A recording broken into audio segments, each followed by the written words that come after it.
आज मैं आपको जो पढ़ाने जा रहा हूँ ब्लड प्रेशर के बारे में पढ़ाने के लिए जा रहा हूँ।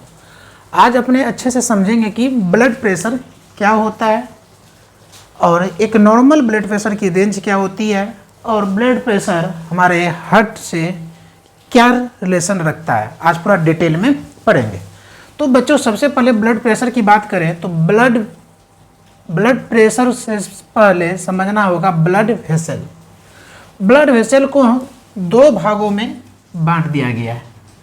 ब्लड वेसल को दो भागों में बांटा। एक भाग को कहते हैं धमनी और दूसरा भाग को कहते हैं शिरा। तो फर्स्ट भाग को जो हम धमनी कहे, सर इस धमनी में क्या होता है? तो बच्चों, सबसे पहले आप जानिए कि आपके धमनी में शुद्ध रक्त होता है। धमनी में क्या होता है? शुद्ध रक्त होता है, लेकिन शिरा में शुद्ध रक्त नहीं होता है। फिर समझते हैं धमनी का सर जो है ना, धमनी में क्या होता है? तो हार्ट से ब्लड किस में जाता है? पार्ट्स मतलब हमारे पूरे शरीर में। हमारे पूरे शरीर में ऑक्सीजन तो ही जाता है। मैंने कल के ही वीडियो में डिटेल में बताया था। हमारे शरीर में मेरा जो हार्ट है, आपका जो हार्ट है, वो क्या करता है? वो शुद्ध ऑक्सीजन को लेता है और पूरे शरीर में क्या करता है? संचरण कर देता है। संचरण करने का मतलब भेज देता है। मेरा हार्ट क्या करता है? पूरे शरीर को भेजने का जो काम करता है उनको कहते हैं धमनी। क्या कहते हैं उसको? धमनी। आपसे पूछा जाएगा कि बताओ धमनी में शुद्ध रक्त पाया जाता है या अशुद्ध रक्त पाया जाता है? सी में रहेगा दोनों, डी में रहेगा इनमें से कोई नहीं। तो बच्चों किसको टिक करोगे? शुद्ध रक्त को। जैसे ही धमनी की बात आए तो आपको समझ में आनी चाहिए कि धमनी का मतलब उसमें शुद्ध रक्त होगा, जो कि हार्ट उसको क्या करता है, हृदय उसको क्या करता है, पूरे शरीर में भेजने का काम करता है। अब हम बात करते हैं कि सर शुद्ध रक्त है तो वहाँ ऑक्सीजन होगा, 100% होगा। धमनी की बात करें बच्चों तो धमनी में ऑक्सीजन होगा, लेकिन सर शिरा में ऑक्सीजन नहीं होता, इसलिए मैं यहाँ पे कट कर दिया। देखिए बहुत बड़ा यहाँ से ऑब्जेक्टिव बन सकता है। पूछा जाए कि धमनी में ऑक्सीजन की उपस्थिति होती है, ए में रहेगा हाँ, बी में रहेगा नहीं, सी में दोनों, डी में से कोई। किसको टिक करोगे? हाँ, क्योंकि इसलिए मैंने क्या यहाँ पे टिक कर दिया ताकि आपको समझ में आए।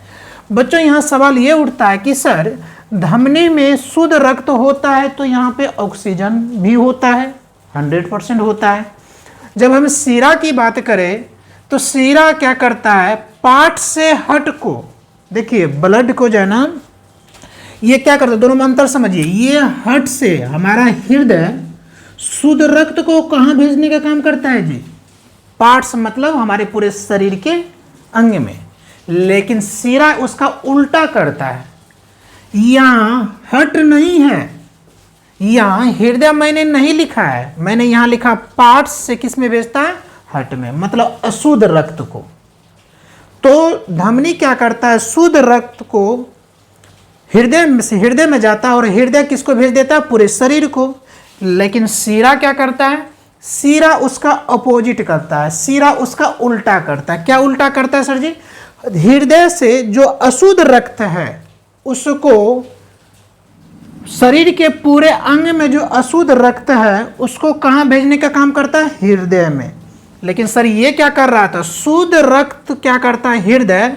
हृदय क्या कर रहा था? शुद्ध रक्त किसको? शरीर के अंग को। लेकिन सर ये शरीर के अंग ही अशुद्ध रक्त को किस में भेज रहा है? हृदय में भेज रहा है। तो दोनों में अंतर समझिए। यदि आपसे कोई पूछेगा कि बताओ जी बायोलॉजी पढ़ते हो तुम, तो यहाँ पे जो है ना क्या है, धमनी और शिराएं में क्या अंतर है? तो आपका जवाब ये होगा कि सर धमनी जो है शुद्ध रक्त को हृदय लेता है और उसको पूरे शरीर में पहुंचा देता है। लेकिन शिरा क्या करता है? शरीर के अंग में जो अशुद्ध रक्त है, शरीर के विभिन्न अंग में जो अशुद्ध रक्त है उसको लेता है और कहाँ भेज देता है? हृदय में। लेकिन सर धमनी तो ऐसा नहीं कर रहा था बच्चों। धमनी क्या कर रहा था? शुद्ध रक्त को हृदय लेता था और पूरे शरीर में भेजता था। नेक्स्ट आपसे पूछा जाएगा कि बताओ धमनी में ऑक्सीजन होता है तो 100% होता है, लेकिन सर शिरा में होता है तो ऑक्सीजन नहीं होता है। तो सवाल उठता है कि सर होता क्या है। तो बच्चों यहाँ पे CO2 होता है। क्या होता है? CO2, जिसको हम बोलते हैं कार्बन डाइऑक्साइड। क्या बोलते हैं? Carbon dioxide. तो आपने क्या देखा कि ब्लड वेसल को दो भाग होता है, एक को कहते हैं धमनी, दूसरा को कहते हैं शिरा। तो धमनी क्या करता है? शुद्ध रक्त को लेके पूरे शरीर के अंग में पहुंचाने का काम करता है। धमनी में ऑक्सीजन होता है, लेकिन शिरा क्या करता है? शरीर के विभिन्न अंग में जो अशुद्ध रक्त होता है उसको कहाँ तक? हृदय तक भेज देता है। और जाने इसमें सर ऑक्सीजन नहीं होता है, इसलिए मैंने कट कर दिया। तो सर इसमें होता क्या है? CO2, carbon dioxide. और इसी में आपसे पूछा जाएगा कि अशुद्ध रक्त किस में होता है? धमनी में होता है कि शिराएं में होता है? तो बच्चों आपका जवाब होनी चाहिए कि अशुद्ध रक्त की जब बात हो रही है तो अशुद्ध रक्त किस में होंगे? शिराएं में होंगे। किस में होंगे? शिराएं में होंगे। अब आप जब भी आपका बीपी लो हो जाता होगा या बीपी जो है ना बढ़ जाता होगा, ब्लड प्रेशर जिसको कहते हैं, तो इसका एक जो है नॉर्मल रेंज जो होता है बच्चों 120/80 होता है। आज इसको समझेंगे कि 120 क्या है और 80 क्या है। यदि आज का क्लास आप सही से समझ जाओगे तो ब्लड प्रेशर को तुम समझ जाओगे कि डॉक्टर लोग जो चेक करता है उसमें जो दिखाता है 120/80, एक स्वस्थ इंसान का इतना होनी चाहिए। तो आज समझेंगे कि 120 क्या है और 80 क्या है। बच्चों यहाँ देखिए हम नीचे में लिखे हैं 120 और शिरा में लिखे हैं हम कितना? 80।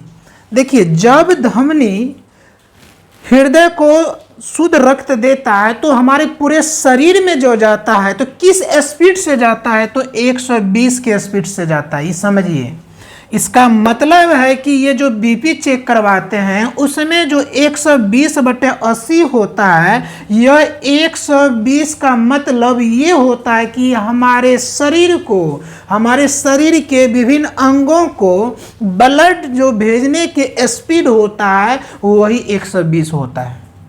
अब सवाल ये उठता है कि सर ब्लड भेजने का काम कौन करता है? तो बच्चों ब्लड भेजने का काम तो धमनी करता है।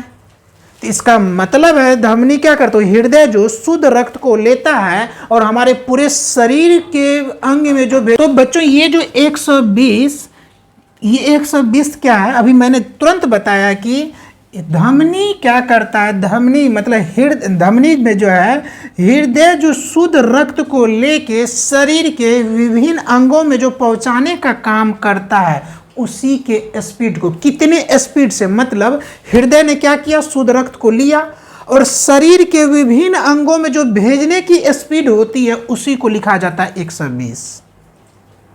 अब सर उल्टा उसका नीचे में सर 80 क्यों लिखा जाता है? तो बच्चों यहाँ पे अशुद्ध, इसमें क्या हो रहा है? देखिए हृदय से नहीं जा रहा है, शिरा में हृदय से नहीं जा रहा है, बल्कि शरीर के विभिन्न अंगों से कहाँ आ रहा है? हृदय में।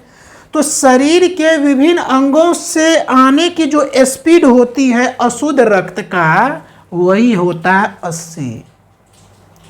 तो अब आपको समझ में आ गया होगा कि ये हृदय क्या करता है? शुद्ध रक्त को लिया, ठीक है, और शरीर के पूरे अंग में भेजना है। तो जिस स्पीड से जाता है, तो सर कितना स्पीड से जाता है? तो 120 स्पीड से जाता है। कितना?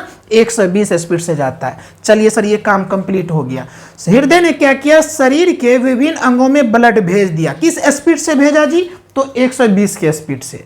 सर ब्लड भेजा तो उसका अपोजिट तो रिएक्शन होगा। तो फिर क्या करता है? शरीर में जो शिरा होता है, शिराएं जो होता है वो क्या करता है? जो रक्त गया उसमें से जो अशुद्ध रक्त होगा शरीर के विभिन्न अंग से, तो विभिन्न अंग से कहाँ आएगा? हृदय में। तो विभिन्न अंग से जो हृदय में आ रहा है तो स्पीड वहाँ कम हो जाता है, क्योंकि जाने की स्पीड इसलिए तेज था क्योंकि शुद्ध ऑक्सीजन जा रहा था। लेकिन सर आने की जो स्पीड होता है शरीर के विभिन्न अंगों से कहाँ आएगा? हृदय में। तो हृदय में आएगा तो कैसा रक्त आ रहा है? सवाल ये उठता है। तो बच्चों यहाँ पे अशुद्ध रक्त हो आता है, जिसके कारण उनकी स्पीड कम हो जाती है। सर कितना स्पीड से आती है ये बताओ? तो 80 के स्पीड से आती है। इसलिए आप जब बीपी चेक करवाने के लिए जाते हैं तो 120/80, तो बच्चों आपको समझ में आना चाहिए कि सर 120 से क्या होता है? तो 120 होता है हृदय से शरीर के विभिन्न अंगों में शुद्ध रक्त जाने की स्पीड, राइट। अब बात करते हैं सर फिर नीचे में 80 क्या लिखा जाता है? शरीर के विभिन्न अंगों से अशुद्ध रक्त हृदय तक जो आने में जो उसकी स्पीड होती है वो कितनी होती है? 80। इसलिए कहा जाता है कि यदि आप बीपी चेक करवाते हैं 120/80 आ रहा है तो बच्चों आप 100% आपका बीपी ठीक है, आपका बीपी नॉर्मल है। अब इसी में देखिए क्या हो जाता है, कभी कभी किसी का बीपी लो, यहाँ पे आ गया 110/70। अब देखिए अब आपको समझ में आएगा कि यदि 120/80 है तो सर ठीक है, न बीपी बढ़ा हुआ है और ना ही बीपी लो है। लेकिन सर यहाँ पे क्या आ गया 110/70, तो सवाल उठता है कि सर यहाँ पे 10 कम हो गया, इसका मतलब है कि वह व्यक्ति शारीरिक रूप से स्वस्थ नहीं है। एक तो उसके मतलब हृदय से जो ब्लड उसके शरीर में जा रहा था उसकी भी स्पीड कम हो गई है, कितना? 10। लेकिन सबसे दुखद की बात है कि जो ब्लड अशुद्ध रक्त हृदय तक जो आ रहा था, रिटर्निंग जो हो रहा था, उसकी भी स्पीड क्या हो गई? कम हो गई। तो हम लोग कहते हैं कि अब इनका बीपी लो हो गया। सर ऐसे स्थिति में पेशेंट को क्या होता है, रोगी को क्या होता है? चक्कर आता है, थोड़ी जो है ना थकान फील होता है। तो सर इसका मुख्य कारण है कि जिस स्पीड से हमारे शरीर में रक्त जाना चाहिए था उस रक्त स्पीड से नहीं जा रहा है, और जिस स्पीड से अशुद्ध रक्त विभिन्न अंगों से हृदय तक आना चाहिए था वो भी नहीं हो रहा। ऐसे स्थिति में उसका बीपी लो हो जाता है। अब सवाल अब बोलते हैं कि सर यहाँ पे आ गया 130/90। ये देखने से ही लग रहा है कि यहाँ बीपी क्या होगा? हाई होगा। बच्चों एक रेंज जो होता है हृदय शुद्ध रक्त को शरीर के अंग तक पहुंचाने की जो स्पीड होती है 120, लेकिन हो गया सर कितना? 130। ऐसे में व्यक्ति अपने कंट्रोल खो देता है, उसकी धड़कनें तेज हो जाती है, धड़कन तेज होने लगती है, क्योंकि उनके शरीर में जो हृदय है वो हृदय शुद्ध रक्त को शरीर के विभिन्न अंगों में पहुंचाता है। लेकिन सर उसकी स्पीड 120 ही होनी चाहिए, लेकिन सर उसका स्पीड बढ़ के 130 हो गया, तो धड़कन पूरा तेज से धड़कने लगता है। देखे होंगे आप आसपास में, अपने घर में ही देखे होंगे, जिस व्यक्ति का बीपी हाई हो जाता है उसके शरीर में कंपन आने लगता है, जोर जोर से बोलने लगता है, गुस्सा ज़्यादा करता है, क्योंकि बच्चों उनके शरीर में जो हृदय है वो हृदय जो ब्लड भेजता है, शुद्ध रक्त जो भेजता है शरीर के अंग में, उसकी स्पीड और बढ़ जाती है, जिसके कारण वो तेज तेज से बोलना शुरू कर देता है, बहुत गुस्सा करता है, उसके शरीर में कंपन आ जाता है। इनका मुख्य कारण है। अब यहाँ पे 130, लेकिन सर जिस रेट से ब्लड अशुद्ध रक्त आनी चाहिए सर वहाँ पे तो 80 ही था, यहाँ पे भी स्पीड बढ़ गया था। ऐसे स्थिति में बीपी बढ़े हुए व्यक्ति को तुरंत उसके बीपी कैसे नॉर्मल हो, इसके लिए बहुत सारे मेडिसिन भी होता है, बहुत सारे घरेलू इलाज भी होता है, कुछ योग वगैरह भी होता है, कुछ एक्सरसाइज वगैरह भी होता है, करना चाहिए। सर बीपी ज़्यादा लो हो जाता है तो पेशेंट की मृत्यु तक हो जाती है, लेकिन सर बीपी ज़्यादा हो गया तो और भयंकर डर रहता है वो व्यक्ति, क्योंकि उनके शरीर में जो है ब्लड सर्कुलेशन, डैट मीन्स हृदय से जो ब्लड जाता है उसकी स्पीड एक रेंज से ज़्यादा हो गई, एक रेंज से ज़्यादा हो गई तो बच्चों और डर होता है। तो बीपी लो वाले के तो चलिए वो तो तुरंत बेहोश हो जाता है, जिनका बीपी लो हुआ बेहोश हो जाएगा, चक्कर आएगा, ठीक है। लेकिन सर जिनका बीपी हाई हो जाता है तो वह व्यक्ति को ज़्यादातर डर आता है हार्ट अटैक का।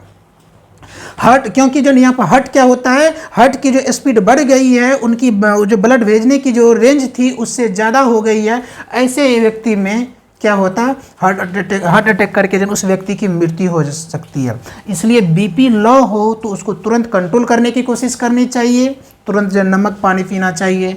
लेकिन सर बीपी जो है हो गया, ऐसे व्यक्ति को तो और तुरंत नॉर्मल करना जरूरी है, क्योंकि वह व्यक्ति जितना गुस्सा करेंगे उतना ही उनकी ब्लड प्रेशर बीपी उसके हाई होगा, और उसके शरीर में हृदय से जो ब्लड जाता है शरीर में उसकी भी स्पीड हाई होगी, और एक ऐसा समय आएगा वह व्यक्ति चक्कर होकर गिर जाएगा और उस व्यक्ति की मृत्यु भी हो सकती है। इसलिए ये इस बीपी को कंट्रोल करना भी जरूरी है, और बीपी लो को जो है ना मेंटेन करना भी जरूरी है। आपको ये समझ में आ गया हो कि 120 और 80 क्या होता है। 120 80 मतलब जो बच्चों, ये 120 तो शुद्ध रक्त को शरीर के अंगों तक पहुंचाने का कार्य, 80 का मतलब अशुद्ध रक्त शरीर के विभिन्न अंगों से लेकर कहाँ तक भेजने का काम, तो हृदय तक। तो ये जो है इसलिए लिखा जाता है 120/80। अब बात होता है कि सर यहाँ पे जब ऑक्सीजन जाता है तो इसमें ऑक्सीजन कहाँ प्रेजेंट होता है, तो धमनी में, क्योंकि इसमें शुद्ध रक्त होता है। और सिरा की बात करते हैं तो यहाँ पे ऑक्सीजन उपस्थित नहीं होता है, ऑक्सीजन प्रेजेंट नहीं होता है। तो सर होता क्या है, CO2। CO2 हमारे शरीर के लिए क्या होता है, हार्मफुल होता है। तो इसलिए जो है ना ज़्यादा हमारे शरीर में CO2 भी नहीं बननी चाहिए। अब समझते हैं कि सर ये जो है धमनी जो होता है ये कैसा होता है, ये मोटा और गहरा होता है। क्या होता है, मोटा और गहरा होता है। और सिरा जो होता है बच्चों ये पतला और ऊपर होता है। समझ जाइए सिरा किसको कहते हैं। जब भी आप बीमार पड़ते हैं डॉक्टर के पास जाते हैं तो डॉक्टर आपको जो है CBC ब्लड टेस्ट जो लिख देता है शरीर के, जो है उसको CBC कहा जाता है। तो ऐसे स्थिति में आपको क्या किया जाता है, इस बाजू से ब्लड लेता है, इसको ऊपर करके, और आपके हाथ में क्या करता है, एक रस्सी टाइप का जो ना रबर करा तो वो बांधता है। तो ये जो बांधता है बच्चों यहाँ पे, तो देखिए यहीं पे इसको बांधने के बाद ये सिरा, ये जो ऊपर वाला आपको दिख रहा है यही है सिरा। इसलिए मैंने क्या लिखा, ये क्या होता है, ये पतला और ऊपर होता है। सबसे पहले ये इतना पतला होता है कि ये सामने वाले जो आराम से इसमें क्या करता है, सुई डाल के और ब्लड खींच लेता है। डेट मीन्स क्या है, ये पतला होता है। तो आपसे पूछा जाएगा कि बताओ जी सिरा कैसा होता है, तो बोलेंगे पतला होता है। ऊपर सर अब मैंने क्यों लिखा, आपसे ये पूछ सकते सर ऊपर क्यों लिखा, क्योंकि देखिए इसको यहाँ पे बांधने के बाद ये देखिए यहाँ दिखना शुरू हो जाता है। ये पतली पतली जो है इसी को कहा जाता है सिराएं। क्या कहा जाता है इसको, सिराएं। और आपसे पूछा जाए कि ब्लड कहाँ से लेता है, तो सिराएं से लेता है। कहाँ से लेता है, सिराएं से। बहुत सारे देखिए वहाँ पे लिखा रहता है IV वॉल्व। IV का मतलब क्या, IV का मतलब है कि यही ऊपर वाले सिराएं से ब्लड लिया जाता है। तो आज आपने क्या सीखा, यदि ब्लड वगैरह जो लिया जाता है वो धमनी से नहीं लिया जाता है बल्कि किससे लिया जाता है, सिराएं से लिया जाता है। क्योंकि सिराएं बहुत पतली होती है और आराम से जब आपको सुई लगाता है उस टाइम हल्का सा दर्द होता है, उसके बाद आराम से वो आपके शरीर से ब्लड खींच लेता है। तो ये हो गया आपका, तो ब्लड कहाँ से लिया जाता है, सिराएं से। अब कुछ इंपॉर्टेंट पॉइंट की बात करते हैं। सर ये दिल की आवाज़ को क्या कहते हैं, ठीक है, ये जो दिल की आवाज़ है इनको कहते हैं लव डव। इसको बायोलॉजिकल नाम, इसको बायोलॉजी में कहते हैं, इसको दिल की साउंड को, दिल की साउंड को कहते हैं लव डव।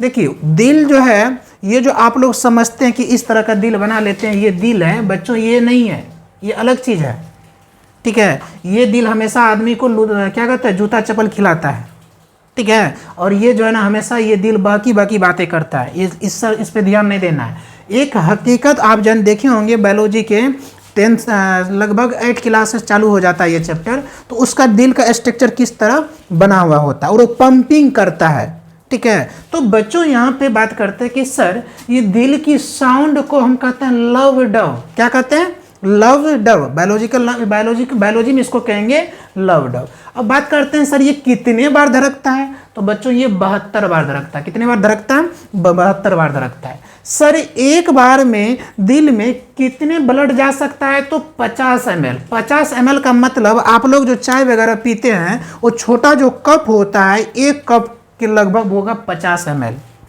तो इसका मतलब समझिए कि दिल की आवाज़ को मैंने क्या कहा, लव डव। सर ये कितने बार धड़कता है, देखेंगे आप वीडियो वगैरह भी देखना, ठीक है, उसमें देखिए किस तरह पंपिंग करता है। तो बच्चों वो जो है ना, और काफ़ी सॉफ्ट होता है, देखने से लगता है जो है ना। तो बात करते हैं कि कितने बार धड़कता है, तो 72 बार। सर एक बार में दिल में कितने ब्लड जा सकता है? तो 50 ml। 50 ml के लगभग वही एक चाय के छोटा सा कप के बराबर होता है।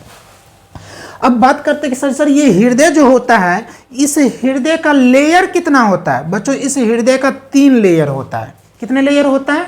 बहुत बच्चा यहाँ पे कन्फ्यूजन होता है, खास करके 12th वाले और जो है ना जो क्या कहते हैं ये डॉक्टरी वगैरह का तैयारी करते हैं, तो उन लोग को ये सब चीज़ जानना अति आवश्यक होता है। खास करके बायोलॉजी वाले बच्चे को जानना भी है। देखो मैं आपसे लेयर पूछ रहा हूँ ना कि चैम्बर पूछ रहा हूँ। चैम्बर 4 होता है लेकिन लेयर कितना होता है? 3 होता है। ये दोनों चीज़ आपको क्लियर होनी चाहिए। आपसे यदि चैम्बर पूछा जाए तो बच्चों 4 बोलना है, यदि आपसे लेयर पूछाएगा तो 4 मत बोलना। लेयर जो है कितनी होती है? हृदय की जो लेयर होती है वो 3 होती है और हृदय की जो चैम्बर होती है वो कितनी होती है? 4 होती है। ठीक है। अब ये 4 जो है ना चैम्बर कैसे क्या कहता है, कहाँ होता है, कैसा होता है, अभी हम बताएंगे। तो आपने क्या सीखा? हृदय का जो होता है लेयर 3 होता है और हृदय का जो चैम्बर होता है 4 होता है। चलिए अब हम सीखेंगे कि इसके जो चैम्बर के बारे में।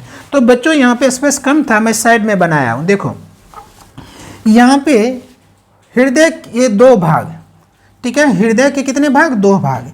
एक भाग को, ऊपर वाले भाग को अलिंद कहते हैं। यहां से प्रश्न पूछा जाता है, इसलिए ध्यान रखिएगा।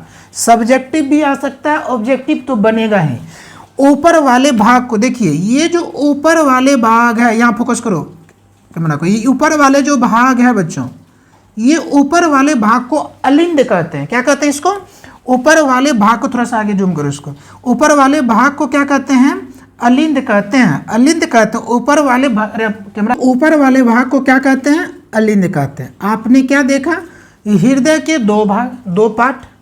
तो एक ऊपर जो वाले पार्ट को अलिंद कहते हैं और ये जो नीचे वाले भाग है बच्चों, इस भाग को निलय कहते हैं। क्या कहते हैं? निलय कहते हैं। इसका मतलब है कि सर सभी के हृदय के 2 भाग होगा बच्चों, सभी के हृदय के 2 भाग होगा। इस ऊपर वाले भाग को क्या कहते हैं?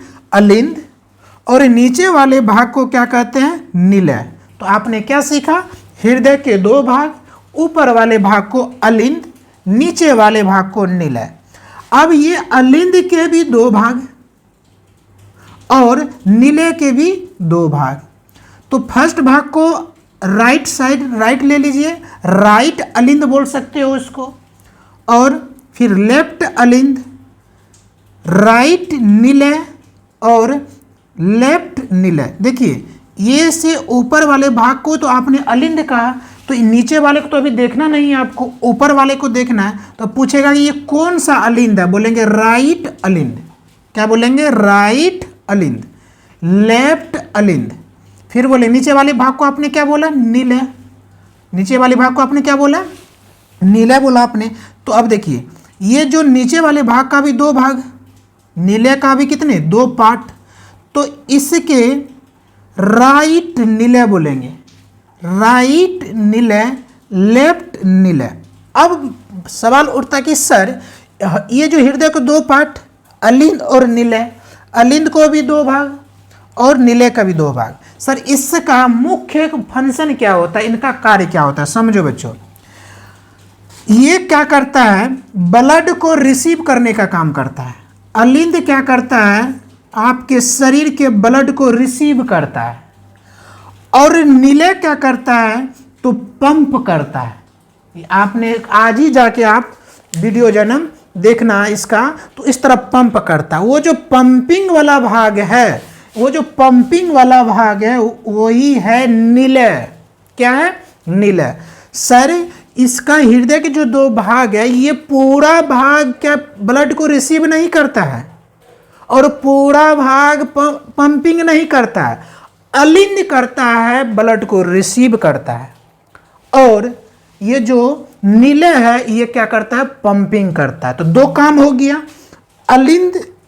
अलिंद ने रिसीव किया ब्लड को और निलय ने उसको पंपिंग किया। तो दोनों समझ में आ रहा है।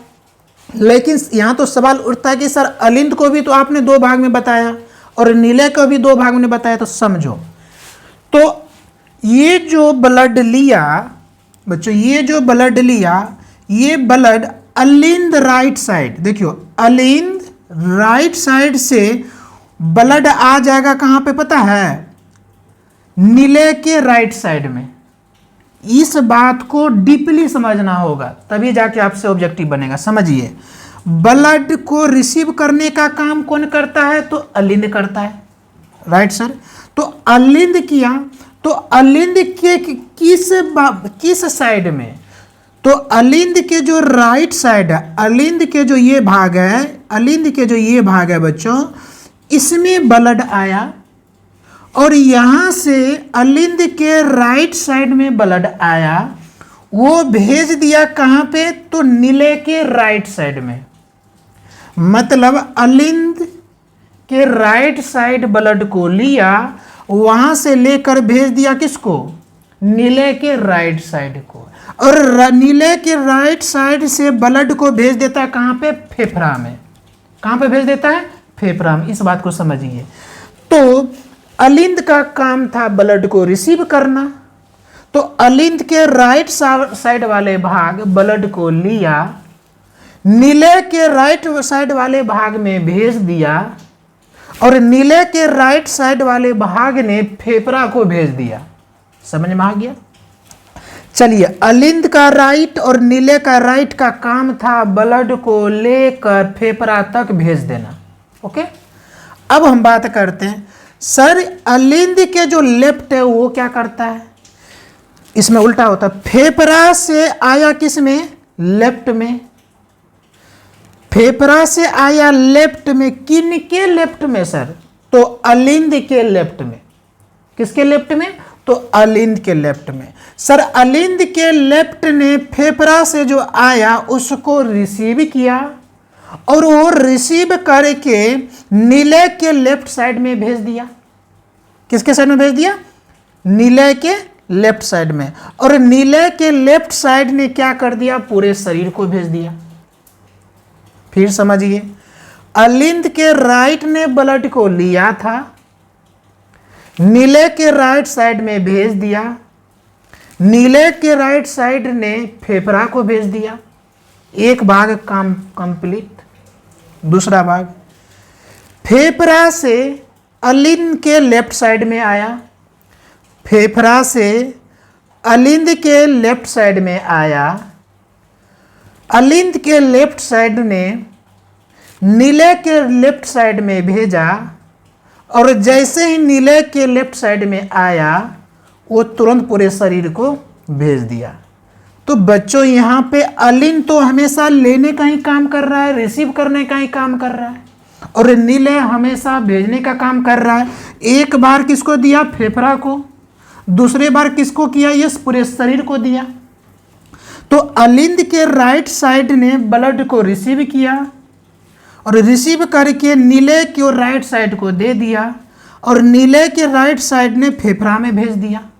तो यहाँ किस में भेजा, फेफड़ा में। राइट साइड वाले किस में भेज दिया, फेफड़ा में। लेकिन जब फेफड़ा से अलिंद के लेफ्ट साइड में आया, वो लेके भेज दिया नीले के लेफ्ट साइड में, और नीले के लेफ्ट साइड ने पूरे शरीर को भेज दिया। यहाँ से कम 10 ऑब्जेक्टिव बन सकता है, इसलिए मैं इतना डीपली में समझा रहा था।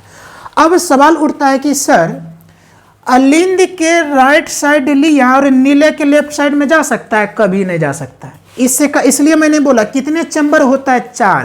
हृदय के कितने चैम्बर, 4। बच्चों ये जो है ना राइट चैम्बर का कार्य अलग है, और लेफ्ट चैम्बर का कार्य अलग है। अलिंद के राइट ने ब्लड को खींचा, अलिंद के राइट ने ब्लड को खींचा, और खींच के किसको दे दिया, नीले के राइट में। तो देखिए, तो राइट अलिंद के राइट ने ब्लड को लिया, रिसीव किया, और वो ब्लड लेके जो है ना नीले के राइट को दे दिया। नीले के राइट में आया ब्लड, और यहाँ जैसे ही नीले क्या कहते हैं, ये क्या था इसका, नीले का जैसे ही ब्लड लिया, वो लेके तुरंत किसको दे दिया, फेफड़ा को। किसको दे दिया, फेफड़ा को। तो अलिंद के राइट, नीले के राइट, किसको दे दिया, फेफड़ा को। तो देखिए एक साइड, एक पार्ट कम हो रहा है ना जी। अब दूसरे पार्ट में क्या हो रहा है, फिर फेफड़ा ने क्या किया, अलिंद के लेफ्ट को दिया, ये मान लीजिए कि फेफड़ा हो गया, ये फेफड़ा किसको दिया? अलिंद के लेफ्ट को, और अलिंद के लेफ्ट ने किसको कर दिया, दे दिया उसको? तो निलय के लेफ्ट को, न कि राइट को। किसको दिया? लेफ्ट को। और निलय के लेफ्ट ने लिया और शरीर के पूरे अंग में भेज दिया। तो इस तरह का बच्चा आपका हृदय काम करता है। 4 चैम्बर इसलिए कहा जाता है कि हार्ट का कितने चैम्बर है? 4 चैम्बर। और चारों चैम्बर का क्या कार्य होता है आपको अच्छी तरह समझ में आ गया होगा। अब थोड़ा सा हम डिस्कस कर लेते हैं कि सर यहाँ पे किस तरह का ऑब्जेक्टिव बन सकता है। आपसे पूछेगा ब्लड को रिसीव करने का कार्य कौन करता है? तो अलिंद के राइट, अलिंद के राइट, निलय के राइट। तो क्या करोगे? किसको टिक करोगे? सी में रहेगा दोनों, डी में इसको। तो रिसीव करने की बात कर रही है ना, भेजने की काम नहीं कर रहा है। भेजने का तो लेफ्ट काम करता है, किसका? तो निलय का। तो भैया यहाँ पे सवाल उठता है कि लिया किसने? तो यहाँ अलिंद के राइट ने लिया था, इसलिए आप ऑप्शन को टिक करोगे, क्या कहते हैं? अलिंद के राइट। दूसरा ऑप्शन आता है यहाँ पे, हृदय के कौन से भाग फेफड़ा को ब्लड भेजता है? तो बोलेंगे क्या? हृदय के निलय के राइट, हृदय के निलय के राइट ए में रहेगा, बी में रहेगा आपको निलय के लेफ्ट, सी में रहेगा दोनों, डी में कोई नहीं। तो बच्चों यहाँ पे फेफड़ा वाली बात कर रही है ना कि शरीर की बात कर रही है। तो निलय की लेफ्ट वाले तो शरीर को भेजता है, लेकिन निलय के राइट वाला साइड किसको भेजता है? फेफड़ा को। तो किसको टिक करोगे? निलय के राइट को। फिर सवाल उठता है, फेफड़ा हृदय के कौन से भाग में भेजता है? अलिंद के लेफ्ट, निलय के लेफ्ट, सी में दोनों, डी में इनमें से कोई नहीं। किसको टिक करोगे? देखिए यहाँ पे अलिंद के लेफ्ट को न भेजता है जी, फेफड़ा से किस में आता है? अलिंद के लेफ्ट में। तो लेफ्ट आके ही तो क्या करता है? निलय के लेफ्ट में भेजता है, और निलय के लेफ्ट ही तो उस पूरे शरीर को भेजता है। इसका मतलब है कि हमारे हृदय में जो ब्लड आता है वो अलिंद के राइट से होकर निलय के राइट होकर तब हमारे हृदय तक आता है। पहला सवाल खत्म। दूसरा, यदि हमारे पूरे शरीर तक जा रहा है तो फेफड़ा से अलिंद के लेफ्ट आता है, अलिंद के लेफ्ट से निलय के लेफ्ट जाता है, और निलय के लेफ्ट से जाने के बाद वो पूरे शरीर में भेज देता है। तो शरीर में भेजने का कार्य निलय के लेफ्ट, और फेफड़ा में भेजने का काम निलय का राइट, रिसीव करने का काम अलिंद के राइट, फेफड़ा से लेने का काम अलिंद का लेफ्ट।